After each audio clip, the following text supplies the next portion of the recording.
Bonjour à tous, bienvenue dans ce temps de pause, un temps pour méditer la parole de Dieu, la Bible, se laisser transformer par elle. Ce matin, on va regarder ensemble le psaume 50. C'est un psaume de jugement et c'est le genre de psaume que d'habitude on évite dans un encouragement. Et pourtant, la Bible nous dit que toute l'écriture est utile pour apprendre à vivre dans la volonté de Dieu.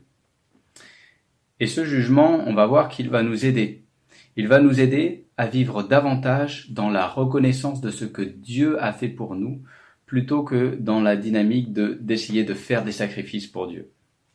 Lisons ensemble le psaume 50. Dieu, le Seigneur Yahweh, parle et convoque la terre. Depuis le soleil levant jusqu'au couchant, de Sion, beauté parfaite, Dieu paraît dans sa splendeur.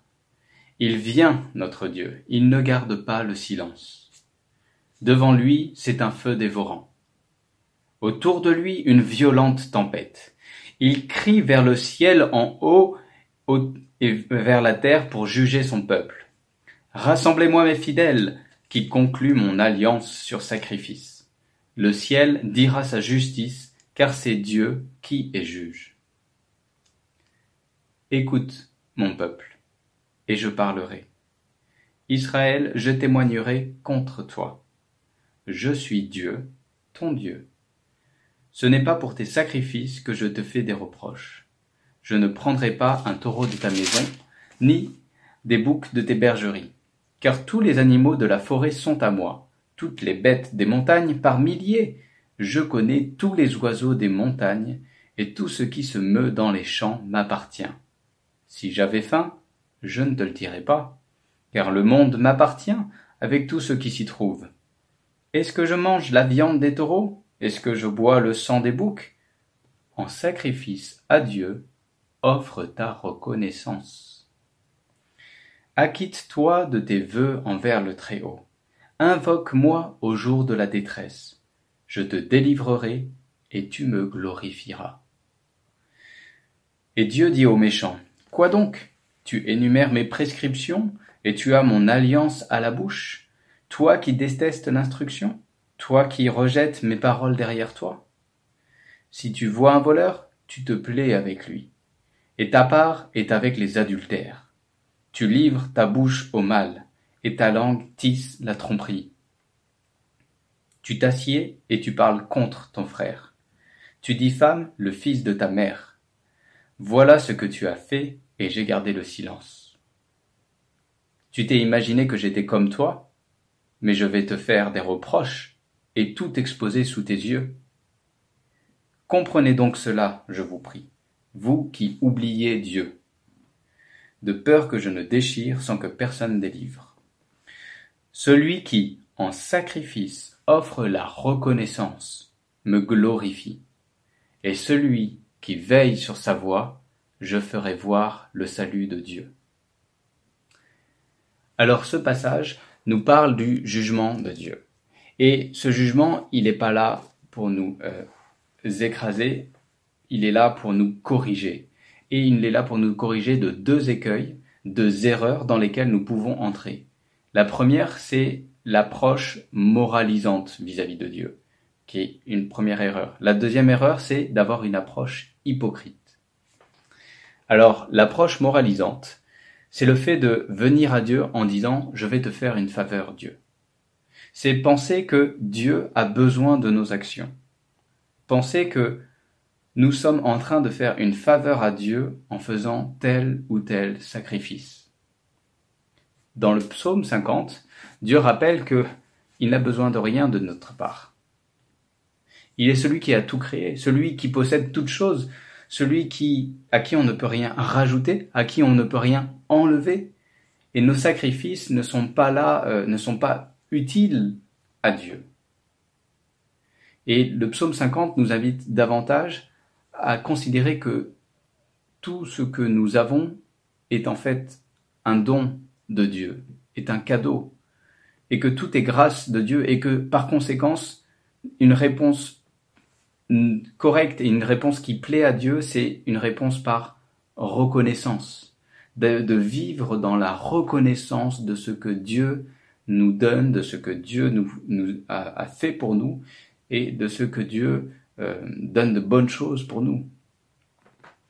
Alors les symptômes pour voir si on est dans cette approche moralisante, souvent c'est de voir que on est dans une contrainte, on est en train de faire les choses par contrainte, on fait les choses avec amertume et si on n'y arrive pas, il y a aussi de l'absence de joie. Et on est aussi un peu dans une échelle de valeurs où on se compare par rapport aux autres, on se satisfait en disant je fais suffisamment telle chose ou suffisamment telle autre chose et ça me rassure parce que j'en fais suffisamment pour montrer que c'est bon, vis-à-vis de Dieu, je suis quelqu'un de bon, de pas trop mauvais en tout cas. Ou j'en fais suffisamment pour Dieu en tout cas. Mais la Bible nous dit que c'est une folie. La Bible nous rappelle que Dieu a des exigences qui sont inatteignables. Si on rentre dans cette dynamique-là d'essayer de satisfaire Dieu, on n'y arrivera jamais. Mais la Bible nous dit aussi que nous avons un Dieu qui est bon, un Dieu qui nous donne de bonnes choses, et que nous pouvons et nous devons être dans une attitude de reconnaissance pour tout ce que Dieu nous donne, parce que s'il n'était pas bon envers nous, on n'existerait même plus. Donc pour nous aider dans cette démarche d'être dans une attitude de reconnaissance, il suffit pas de se forcer à être reconnaissant et ça va arriver, c'est plutôt de considérer qui est Dieu. C'est ce que le texte, le psaume 50 nous dit. Il nous dit que Dieu a tout créé, que Dieu possède toutes choses et il nous dit « N'oubliez pas qui je suis ». Il est Dieu. Et donc, plongez-vous dans la parole de Dieu, plongez-vous dans des études ou dans des études théologiques sur qui est Dieu, sa sainteté, sa toute-puissance, sa majesté, et vraiment émerveillez-vous, soyez surpris de ce que Dieu est Dieu et qu'il n'a pas besoin de nous et qu'il est parfait. Une autre chose qui peut nous aider, c'est de considérer que tout est grâce, que tout ce que l'on a, même notre propre volonté de changer, n'est finalement qu'un don de Dieu qu'il nous fait. Et donc de considérer que tout nous vient, toute bonne chose nous vient de Dieu. Et la dernière chose qui peut nous aider à cultiver cette attitude de reconnaissance, c'est de considérer l'œuvre et la personne de Jésus-Christ. Je vous invite à étudier l'épître aux Hébreux qui nous montre à quel point Jésus a tout accompli. Il a satisfait Dieu là où nous ne pouvons pas satisfaire Dieu. Il l'a fait. Et maintenant, nous sommes en train de vivre au bénéfice de cette paix qu'il nous a acquise. Et nous pouvons être en relation avec Dieu et nous pouvons être rassurés que Dieu, à notre égard, il a de bons regards vis-à-vis de nous grâce à l'œuvre de Jésus-Christ. Et on peut être reconnaissant par rapport à cela. La deuxième approche que ce jugement veut changer en nous, c'est une approche hypocrite. C'est l'approche où notre quotidien n'est pas transformé par la vérité en laquelle on croit. C'est l'approche où il y a une séparation, une différence entre ce que je dis et ce que je vis, une différence entre le dimanche et la semaine. Et dans le psaume 50, Dieu le décrit de la manière suivante. Il dit « Vous me faites de beaux cultes, vous me faites de beaux sacrifices, j'ai rien à dire là-dessus. Par contre, dans vos relations avec votre prochain, vous êtes complètement nul. Vous êtes à côté de la plaque. Vous ne comprenez pas que la relation avec votre prochain est importante et que Dieu est intéressé par la manière avec laquelle de quelle manière on travaille, de quelle manière on gère nos relations au travail, à la maison, avec notre famille. Et quand on se pose, là où on peut, dans une lecture rapide du texte, dire « Ok, je ne suis pas concerné par le meurtre, l'adultère », mais quand on lit ce que Jésus dit dans le sermon sur la montagne, il va beaucoup plus loin et on sait tout de suite que l'on est concerné, qu'on n'est pas irréprochable. Et qu'on a besoin toujours plus que l'évangile et la vérité de l'évangile continue de transformer les aspects de notre vie qui ont besoin d'être transformés. Si on est en chemin dans cette transformation, c'est bien, il faut continuer. Mais le danger, c'est de ne pas avoir conscience du besoin de transformation et d'être dans cette attitude hypocrite et même bloqué de dire j'y arrive pas, donc je vis comme deux vies parallèles, une vie le dimanche et une vie en semaine. Mais l'exhortation que nous donne le psaume 50, c'est de veiller à notre comportement, de veiller sur la manière dont on vit et de vivre en réponse à ce que Dieu a fait pour nous, parce que Dieu nous a aimés. Et du coup, à notre tour, nous ne pouvons que aimer notre prochain.